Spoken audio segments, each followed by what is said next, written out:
Bhagavad-gītā დასკვნა, განდეგილობის სრულქმნა, თავი მე-18, ლექსი 64.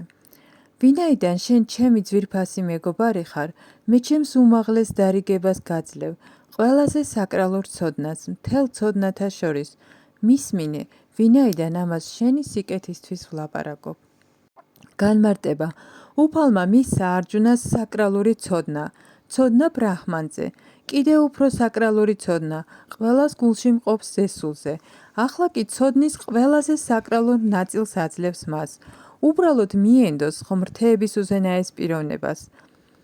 მეცხრე თავის ბოლოს მან თქვა, მანაჰ, უბრალოდ ყოველთვის ჩემზე იფიქრე. აქ განმეორებულია იგივე დარიგება, რათა ხაზი გაესვას Bhagavad-gītās მოძღვრების არსს.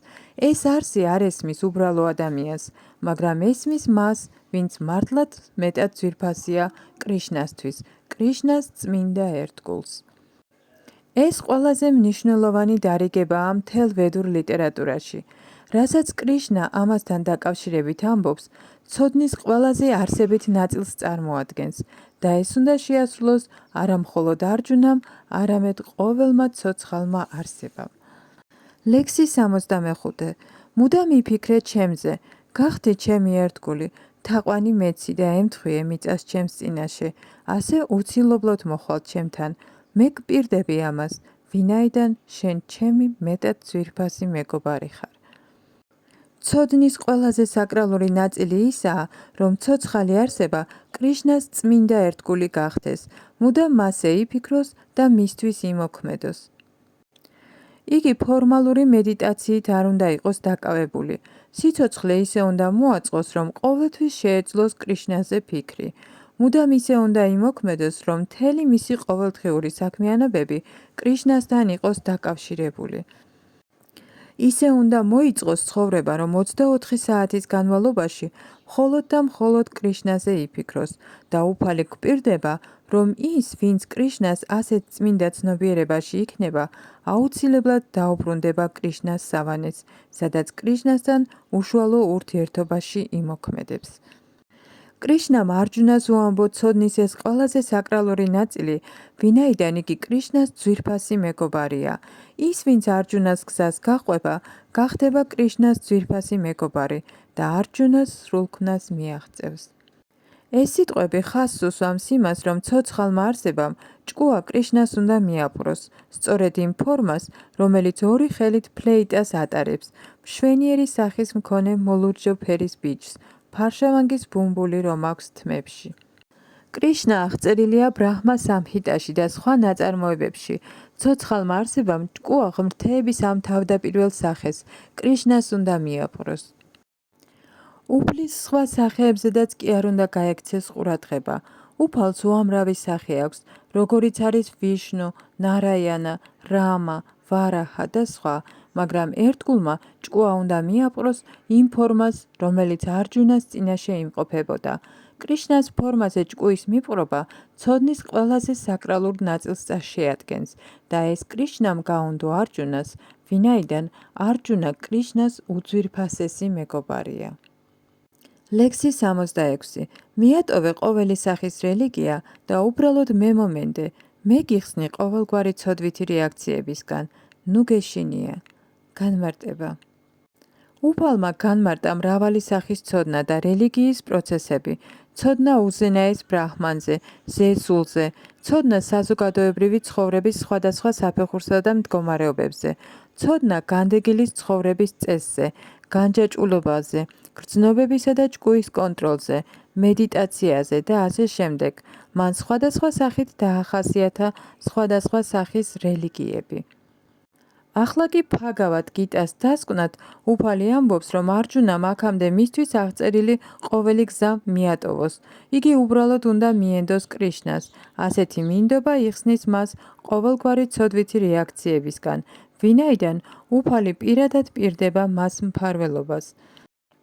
მეშვიდე თავში ნათქვამი იყო, რომ მხოლოდ ის, ვინც ყოველგვარი ცოდვითი რეაქციისგან განთავისუფლდა, შეძლებს უფალი კრიშნას თაყვანისცემას. ამრიგად, კაცმა შეიძლება იფიქროს, რომ თუკი იგი განწმენდილი არ არის ყოველგვარი ცოდვითი რეაქციისგან, კრიშნას ვერ მიენდობა. ასეთი ეჭვების შესახებ აქ ნათქვამია, რომ ისიც კი, ვინც ყოველგვარი ცოდვითი რეაქციისგან განწმენდილი არ არის, თუ კი უბრალოდ მიენდობა შრი კრიშნას, თავისთავად განიწმინდება.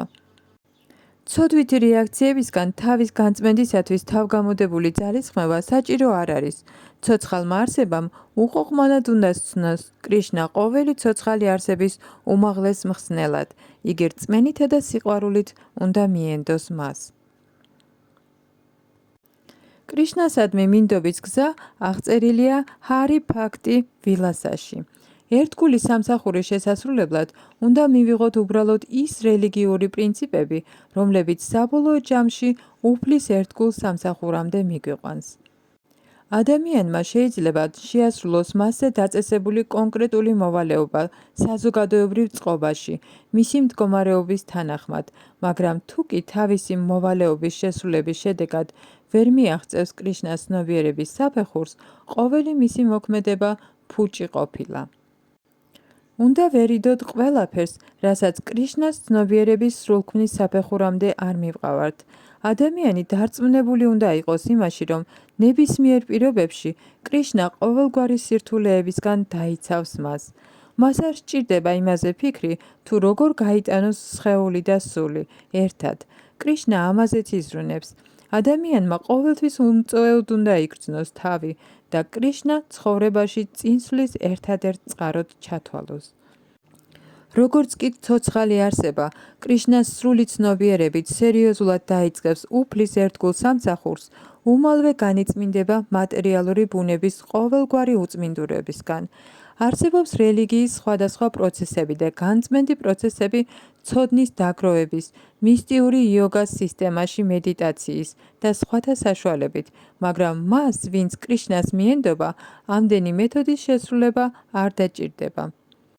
კრიშნასადმი უბრალო მინდობა იხსნის მას დროის ფუჭი კარგვისგან, ამრიგად უმალ მიაღწევს სრულ პროგრესს და განიწმინდება ყოველგვარი ცოდვითი რეაქციისგან. ცოცხალ არსებას უნდა იზიდავდეს კრიშნას მშვენიერი გარეგნობა. მისი სახელია კრიშნა, ვინაიდან ყოვლის მიმზიდველია. იღბლიანია ის, ვისაც კრიშნას მშვენიერი, ყოვლადწლიერი და ყოვლისშემძლე გარეგნობა იზიდავს. არსებობს სხვადასხვა სახის ტრანსცენდენტალისტები. ზოგიერთი იმპერსონალური ბრაჰმანის ხედვას არის მიჯაჭვული, ზოგიერთს ნიშან-თვისებას ზესული იზიდავს და ასე შემდეგ, მაგრამ ის, ვისაც ღმრთების უზენაესი პიროვნების პიროვნული ნიშან-თვისება და ყველაფერს გარდა ღმრთების უზენაესი პიროვნება, თავად კრიშნა იზიდავს, ყველაზე სრულყოფილი ტრანსცენდენტალისტია. სხვა სიტყვებით რომ ვთქვათ, სრული ცნობიერებით კრიშნას ერთგული სამსახური ცოდნის ყველაზე საკრალური ნაწილია, რაც მთელი ბჰაგავად გიტას არსს წარმოადგენს. კარმა იოგებს, ემპირიულ ფილოსოფოსებს, მისტიკოსებს და ერთგულებს ყველას ტრანსცენდენტალისტები ეწოდებათ, მაგრამ წმინდა ერთგული საუკეთესოა მათ შორის. უაღრესად მნიშვნელოვანია აქ გამოყენებული განსაკუთრებული სიტყვები მა შუჩა, ნუ გეშინია, ნუ ყოყმანობ, ნუ ღელავ. ადამიანი შეიძლება შეაშფოთოს იმან, თუ როგორ უნდა მიატოვოს დანარჩენი რელიგიები და უბრალოდ მიენდოს კრიშნას, მაგრამ ასეთი მღელვარება ამაოა. ლექსი 67. ეს საკრალური ცოდნა არასოდეს უნდა აუხსნა მათ, ვინც არ არიან ასკეტურნი, ერთგულნი, ვინც ერთგულ სამსახურს არ ასრულებენ, ან მათ, ვისაც ჩემი შურთ. განმარტება მათთვის, ვისაც რელიგიურ პროცესთა ასკეზები არ გაუვლიათ, ვისაც არასოდეს უცდიათ კრიშნას ცნობიერებაში ერთგული სამსახური, ვისაც წმინდა ერთგულის მიმართ მზრუნველობა არასოდეს გამოუჩენიათ, განსაკუთრებით კი მათთვის, ვისაც კრიშნა ისტორიულ პიროვნებად მიაჩნიათ, ან შურთ კრიშნას სიდიადით, არ შეიძლება ცოდნის ამ ყველაზე საკრალური ნაწილის მოყოლა.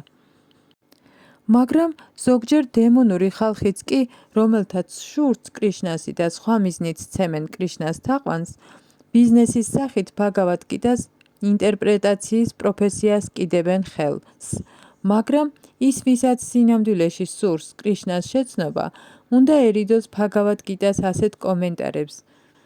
სინამდვილეში, ავხორცს ხალხს ფაგავად კიდას მიზნის გაგება არ შეუძლია. შეიძლება ადამიანი ავხორციც არ იყოს და მკაცრად ასრულებდეს ვედურ წმინდა წერილებში დაწესებულ ეპითემიებს, მაგრამ თუ კი ერთგული არ არის, კრიშნას გაგება მასაც არ შეუძლია. მაშინაც კი, როდესაც ადამიანს თავი კრიშნას ერთგულად მოაქვს, მაგრამ არ ასრულებს კრიშნას ცნობიერების საქმიანობას, კრიშნას შეცნობა მასაც არ ძალუძს. მრავალ ხალხს შურს კრიშნასი, ვინაიდან ბჰაგავად გიტაში მან განმარტა, რომ იგია უზენაესი და არავინ არის მასზე მაღალი ან მისი თანასწორი. არსებობს მრავალი ადამიანი, რომელთაც შურს კრიშნასი.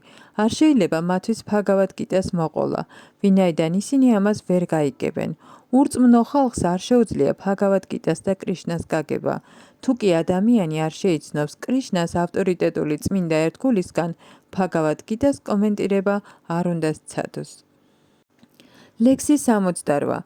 მას, ვინც ამ უმაღლეს საიდუმლოს უხსნის ერთგულებს, განაღდებული აქვს წმინდა ერთგულის სამსახური და საბოლოოდ იგი ჩემთან ბრუნდება. განმარტება.